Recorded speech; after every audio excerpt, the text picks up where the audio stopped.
Toxic relationship habits are more common than you think. Did you know that nearly 60% of people have experienced emotional manipulation in their relationships? Or that silent treatment is one of the top reasons couples seek therapy?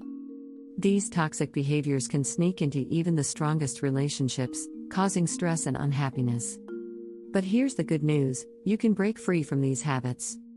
In this video, we'll uncover 9 toxic relationship habits you need to break now. From the silent treatment to mind reading, we'll dive deep into each behavior and give you practical strategies to overcome them. Ready to transform your relationship and find real happiness? Let's get started. 1. The silent treatment: ghosting your partner's feelings. Silent treatment is more than just ignoring someone, it's a form of emotional manipulation.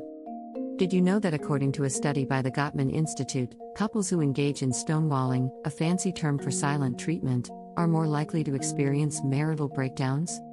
So, how do we break this toxic habit? First, recognize when you're doing it. It's easy to slip into silence during a heated argument, but acknowledging it is the first step to change. Instead of shutting down, try using I feel statements.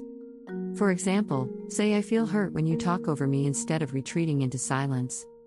Next, set a cool down period. Agree with your partner that it's okay to take a break during an argument, but promise to revisit the conversation within a specific time frame, like 30 minutes. This shows respect for both your need to calm down and your partner's need for resolution. Listening is crucial. According to Harvard Business Review, active listening improves relationships and increases empathy. So, when your partner speaks, listen without planning your defense. Nod, make eye contact, and repeat back what you heard to show you understand. Lastly, seek professional help if needed. Sometimes, ingrained habits need a little extra help to break. A therapist can provide tools and strategies to improve communication and reduce the reliance on silent treatment. 2. Jealousy jitters: taming the green-eyed monster. Jealousy can be a real relationship killer. It's based on fear and insecurity, not reality. Research from the University of California suggests that jealousy often stems from low self-esteem. How can we tame this monster? First, communicate openly. If something makes you uncomfortable, talk about it. Keeping it inside only makes it grow. For example, if you feel uneasy about your partner's new friend, discuss your feelings calmly. Second, build your self-esteem. Engage in activities that make you feel good about yourself. This could be anything from hitting the gym to picking up a new hobby. When you feel good about yourself, you're less likely to feel threatened. Trust exercises can also help. Simple activities like sharing secrets or planning surprises can build trust over time. Remember, trust is earned, not given. It's also important to recognize jealousy triggers. Is it social media? A certain friend? Identifying these can help you manage your reactions better. A study from cyberpsychology, behavior, and social networking found that limiting social media use can reduce feelings of jealousy. 3. Scorekeeping: the relationship ledger of doom. Scorekeeping in relationships is like keeping a tally of who did what for whom. It's toxic and breeds resentment. According to a survey by the University of Washington, couples who engage in scorekeeping report lower satisfaction in their relationships. To break this habit, shift your mindset. Relationships aren't transactions. Stop keeping tabs on who did the dishes last or who spent more money. Focus on mutual giving without expecting anything in return. Practice gratitude. Instead of noting what your partner didn't do, appreciate what they did. A study published in the Journal of Social and Personal Relationships found that expressing gratitude increases relationship satisfaction. Communicate openly about expectations. Sometimes scorekeeping comes from unspoken expectations. If you expect your partner to handle certain chores, talk about it. Clear communication can prevent misunderstandings. Work as a team. Tackle tasks together rather than dividing them. This builds a sense of partnership and reduces the urge to keep score. For example, cook dinner together rather than one person always cooking and the other cleaning. 4. Emotional dumping: when sharing becomes overbearing. Emotional dumping is unloading all your problems onto your partner without considering their capacity or consent. According to psychologist Dr. John Grohol, Emotional dumping can lead to relationship fatigue. So, how do we avoid this? First, ask for permission. Before venting, check if your partner is in the right headspace. A simple, "Can I share something that's been bothering me?" can go a long way. Next, practice self-regulation. Not every frustration needs to be shared. Sometimes, journaling or talking to a friend can help process your emotions. A study from the University of Texas found that journaling helps reduce stress and improve mood. When you do share, be concise. Stick to the main points and avoid going into exhaustive detail. This keeps the conversation balanced and respectful of your partner's time and energy. It's also helpful to seek solutions together.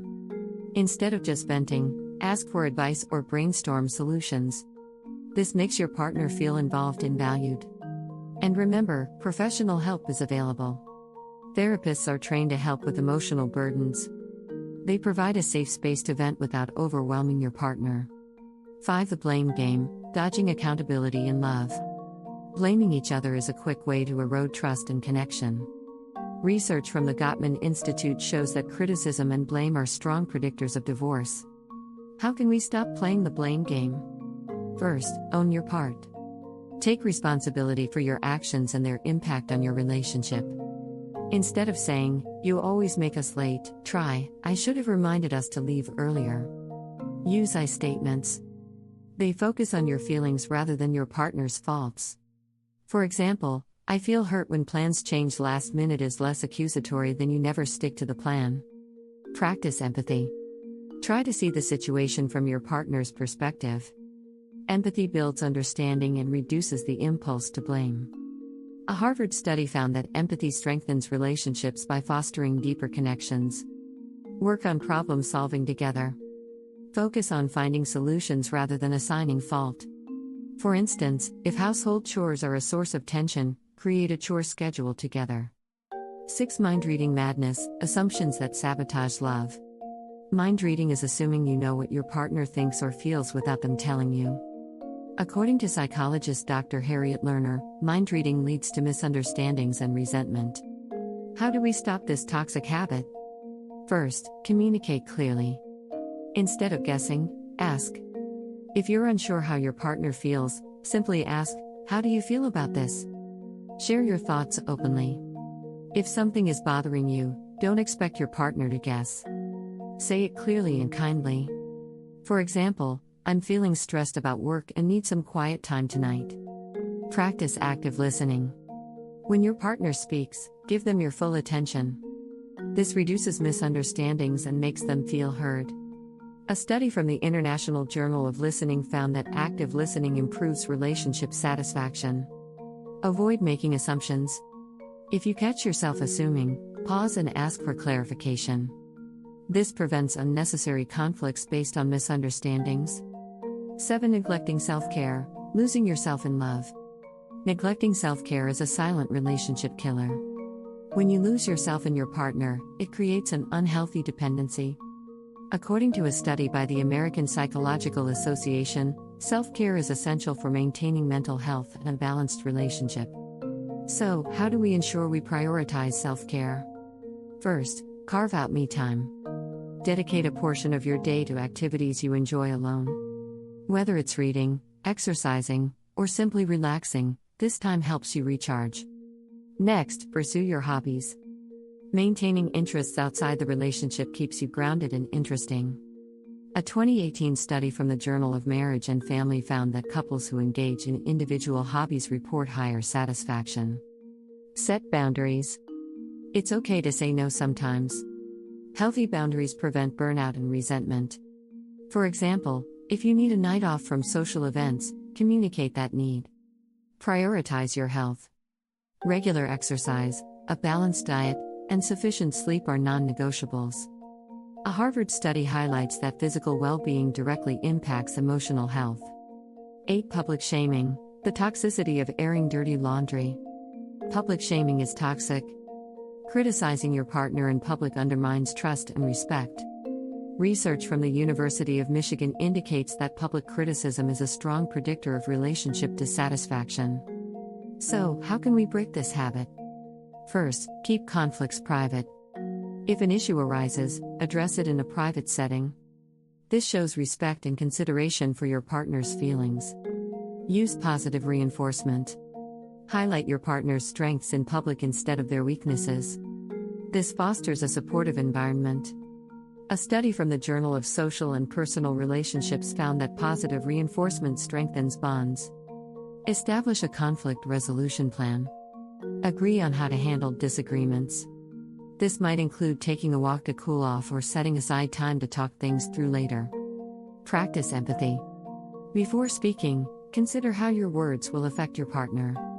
Empathy reduces the likelihood of hurtful comments. Dr. Brené Brown states, empathy is feeling with people, and it's crucial for healthy relationships. 9. Control freak, the stranglehold on love's freedom. Controlling behavior stifles relationships. It creates a power imbalance and breeds resentment. According to Dr. John Gottman, control issues are a major predictor of divorce. How can we let go of the need to control?